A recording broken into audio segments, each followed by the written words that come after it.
What's good, YouTube? This your man Spill Dog.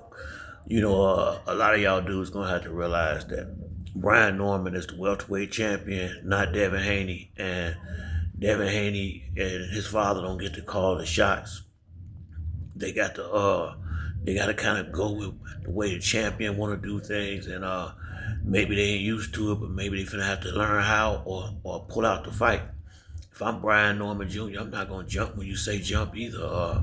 They've already agreed to testing. The fight is 4 months away. Ain't nothing that got to be done right now. This is just Devin on insecurities. That if I'm Brian Norman, I'm not gonna get caught up in your insecurities and change no plans that I had made. Cause you want to do something now.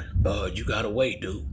Point blank. Period. And I don't blame Brian Norman Jr. You coming up in my division, challenging me for my belt. You don't get to call no shots.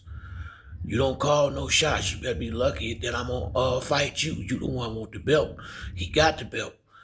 And I'm glad Brian Norman Jr. stood on his principles. And no, dog, I'm finna go do what I was getting ready to do. I'm finna go enjoy myself. When I get back, we'll handle it then. And if you can't wait, then do what you gotta do. And it's simple as that.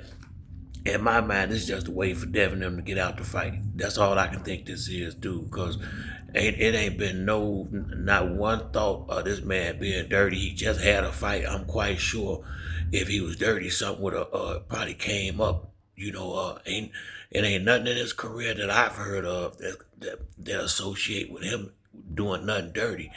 If anybody doing something suspect, it's the guy that they got in their camp.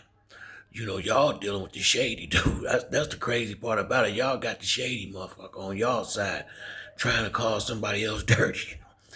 And see what people, the thing about it, just because Devin can't punch hard and he ain't knocking nobody out, don't mean he the one doing something suspect. He the one that weigh in at 140 and come in the next day at 165. That don't look a little suspect to some of y'all.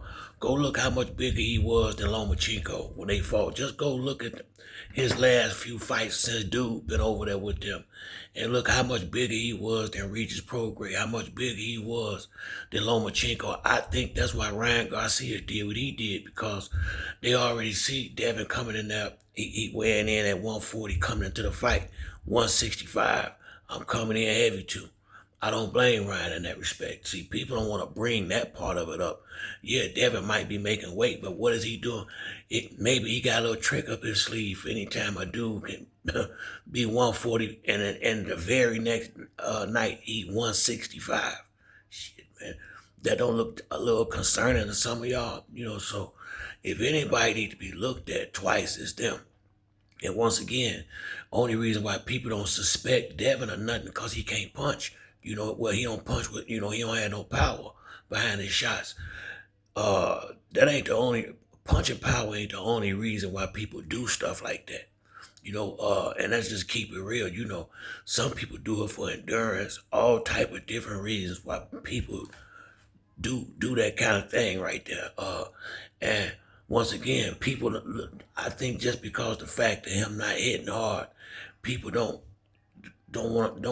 think to associate with him, but I think it's something to it when a guy gained 25 pounds overnight. You basically fighting a guy at 140, but you're a big middleweight when you get in that shit, 165, 160 and change. I think they really need to stop this. Because people right after the Ryan Garcia fight, it was a lot of people on their neck about dude who they got in their camp with them, and they was out so long, people kind of forgot about it. Don't remind people about all the shady stuff people are saying that y'all been doing. The shady shit they done can be proven. So I really, this is pointless, man. This is him trying to come up in another man division and call shots. And if I'm Brian Norman Jr. and I'm the champ, you ain't running nothing up here, dude. You gonna wait till I get ready. If you want to fight for this title, or if not, you can. adios. You can go on about your long head. Ain't nobody gonna jump when y'all say jump, and I don't blame Brian Norman Jr. for going on with his plans, man. I really wish Devin would stop this, man. Every time he get ready to fight, it's a gang of drama around him now. I mean, like a drama queen almost. Dude, you supposed to be a king. Stop it. Act like one. You get tired of this. It's always something when he get ready to fight. You know what I mean? And it get old. To be honest with you, man. It just don't make you look. It don't look good. It really don't. And once again, we speaking on a fight that's in November. It is July, the middle of July. You gotta be kidding me, dude. So like I say, man, it's just a bunch of BS right here, and I feel like it's beneath Devin. He a good fighter. You don't need this. You don't need all this drama around you every time you get ready to get in the ring with somebody. Go out there and do your thing, and hopefully do the best you can. I feel like he getting knocked out, me personally. And I'm thinking maybe his father them have thought about it. I couldn't understand them putting him as gun shy as he seemed in there against Ramirez. I didn't understand them putting him in the ring with a guy that can punch like Brian Norman. Even if you can move around and get away, you're not gonna be able to move around all night. He's gonna clip Devin.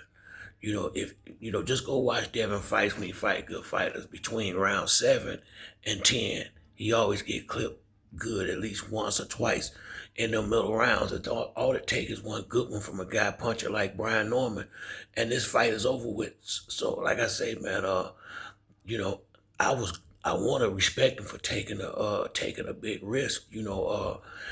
Just because a guy is unknown, Brian Norman been fighting good lately. That don't mean he ain't top level too. Sometimes the guys that's getting all the love and all the press ain't what they may be built up to be. And sometimes the guys like Bernard Hopkins was like that wasn't getting all the press and notoriety, be just as good as them dudes, but they just on the outside of a certain club. Sometimes you ain't in a certain club. It's gonna take you a while to get noticed. And I think Brian Norman Jr.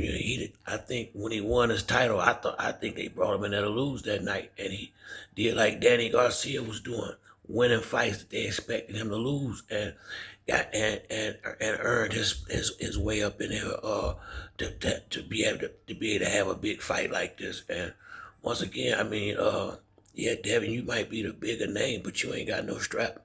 The strap over there with Brian Norman Jr., you moving up in my division and you ain't calling no shots. I really feel like that's what Brian Norman Jr. is standing on. And if I'm him, I'm going to stand on that until I ain't champion no more. Now, if Devin go in there and take the title, then you get to call shots like that. But right now, you got to stay in your lane, homie. Or bag out the fight, which look like you want to do, and go fight somebody else that's going to do it your way. But if I'm Brian Norman Sr. and his son, we done already signed, they done agreed to take the test or whatever it is. I'm not stopping no plans and jumping when you say jump, dude. You fighting for my belt. You ain't got nothing I'm fighting for over there. But that's it for me on this video. If you like the video, like and subscribe. Till next time, it's your boy Spill Dog. I'm out.